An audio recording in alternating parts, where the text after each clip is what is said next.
بسم الله الرحمن الرحیم د ذهین ټي وي یوټیوب چینل ګرانو خوږو کتونکو په دې هیله چې تاسو به ټول روغ جوړ خوشحاله یاستئ.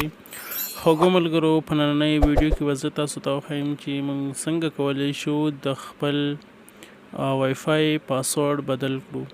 یعنی زموږ وای فای وي هغه چې کوم موږ واخلو بازار کې او د هغې پاسورډ د وای فای په شا باندې لیکل شوی وي یا هم د وای فای ځینې بیټري لري هغه بیټري نه لاندې چې بیټري لري کې هغې نه لاندې لیکل شوی وي.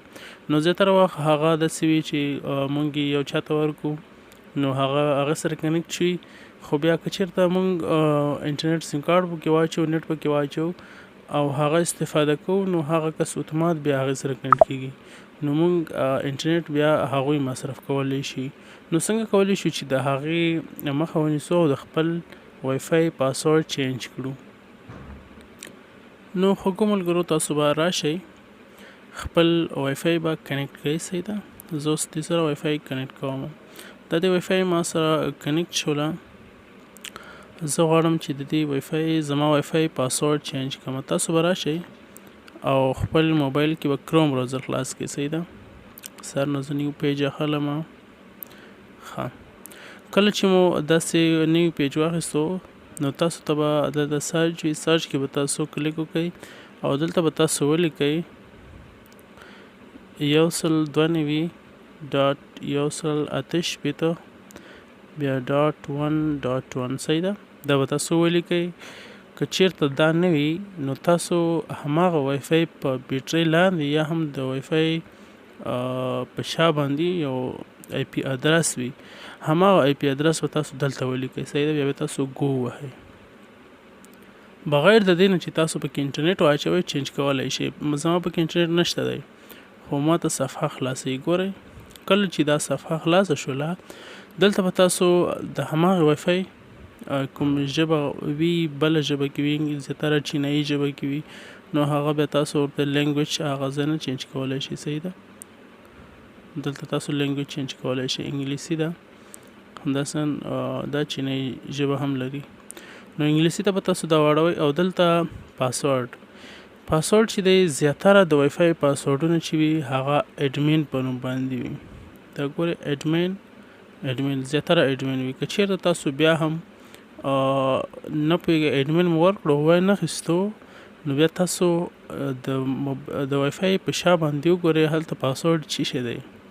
یعنی یو د دې پاسورډ وي چې موبایل کنیکټ کوئ ورسره، بل د هغې پاسورډ چې کله لاګین کېږي ورته، یعنی سیټینګ یې برابروي.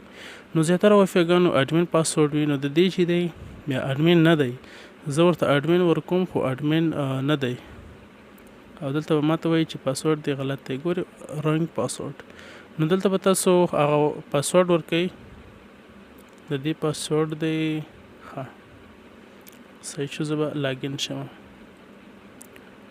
کله چې تاسو لاګین شولئ دلته بله صفحه راځي او دلته لیکلي وي کویک سیټینګز، دا نور سیټینګونه هم راوړي. کنیکشن دی، بیسیک سټیټس دی او کویک سیټینګز دی او سیټینګ. نو تاسو به دلته همدا بیسیک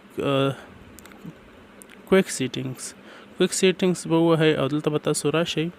زه دا صفحه لږه دغه کومه زوم آوټ کوم چې ټوله ښکاره شي. دلته به تاسو بیا نیکسټ ووهئ.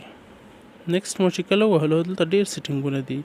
تاسو کولی شئ چې څومره وخت کې لکه یو څوک ورسره کنیکټ نه وي څومره وخت کې خپله د وای فای یعنی د دې شیرینګ څخه ووځي، یعنی دلته وخت ورته ورکولی شئ. ګورئ 10 دقیقې دي، 15 دقیقې، هم تر 15 دقیقو پورې ورکولی شئ. دا سیټینګ مو تاسو بیا نیکسټ ووهئ، خپل خوښې به جوړ کړئ. دلته کولی شئ دا SSID چې لیکلی د دې په دغه کې دا ما دلته د ذهین په نوم باندې دا وای فای نوم دی. دلته تاسو نوم چینج کولی شئ، هر نوم ورکولی شئ. صحیح ده، دلته د خپل کنټري دی، د کوم هیواد جوړه کړی دی سره کار مه لرئ، څه مشکل نشته پکې.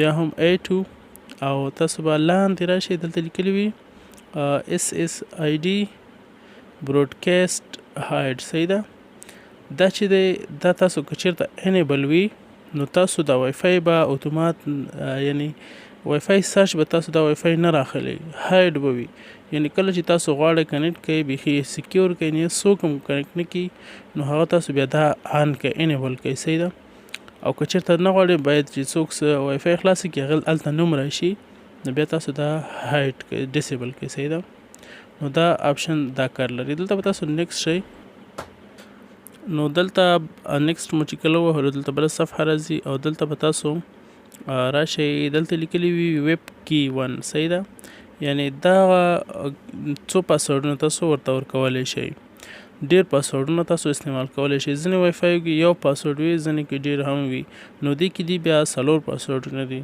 نو دلته به تاسو پاسورډ دغه کې ورکئ اولني کې 4 شی ورکوئ یعنی تاسو کوم پاسورډ ورته ورکړو زه ورته ورکوم فرض مثال افغان بیا دا فیصد علامه ورکوم دوه ځلې ځینې پاسورډونه چې دي 15 حرف وي ځینې بیا 8 حرفونه کم نه اخلي نو دا چې دی ویپ چې وي WEP نو دا بیا 15 حرف وي او که چېرته دلته بیا نور هم راځي هغه کې بیا 8 حرفونه وي نو دا خپله دا وای فای چې د 15 حرفونه اخلي نو دا مو چې کله ورکړو ورته دلته پاسورډ مو ورکړو بیا به تاسو راشئ دلته کوم چې لیکلي دي کرنټ WEP کی صحیح دا به تاسو بیا یو کوئ ځکه چې یو پاسورډ نه موږ استفاده کوو که چېرته تاسو ټول پاسورډونه استفاده کوئ بیا به 4 وړه انتخاب کوئ 4م به انتخاب یعنې کوم پاسورډ تاسو استفاده کوئ هماغه شمیره به انتخاب کوئ ورته زه اول پاسورډ نه استفاده کوم چې بیا کنیکټ کوم صحیح ده دلته اول ورته انتخاب کوم بیا به تاسو نیکسټ ووهئ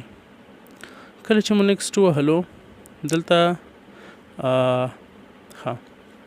دلته هغه پاسورډ غواړي کله چې مونږ اډمین ته داخلېږو یعنې اول ځل چې کله زه داخلېدم اډمین ته دا سیټینګ ته داخلېدم نو هلته هغه پاسورډ دلته بیا غواړي که تاسو هغه غواړئ چینج کړئ هم چینج کولی شئ ګورئ کرنټ پاسورډ دی بیا نیو پاسورډ بیا کنفرم نیو پاسورډ دی نو دلته به تاسو دا سکیپ شئ چې کله سکیپ شولی نو بیا به تاسو فینیش کویک سیټینګس ووهئ صحیح ده نو هم نوم هر څه دې نه چینج کولی شئ زه که چېرته تاسو دا ووهئ نو تاسو وای فای اتومات پاسورډ او هم که چېرته تاسو نوم چینج کړی وي چینج به شي نو خوږو ملګرو په دې هیله چې ویډیو مو خوښ شوي وي تر بلې ویډیو مو په خدای سپارم خوشحاله سوکاله کامیاب اوسئ مننه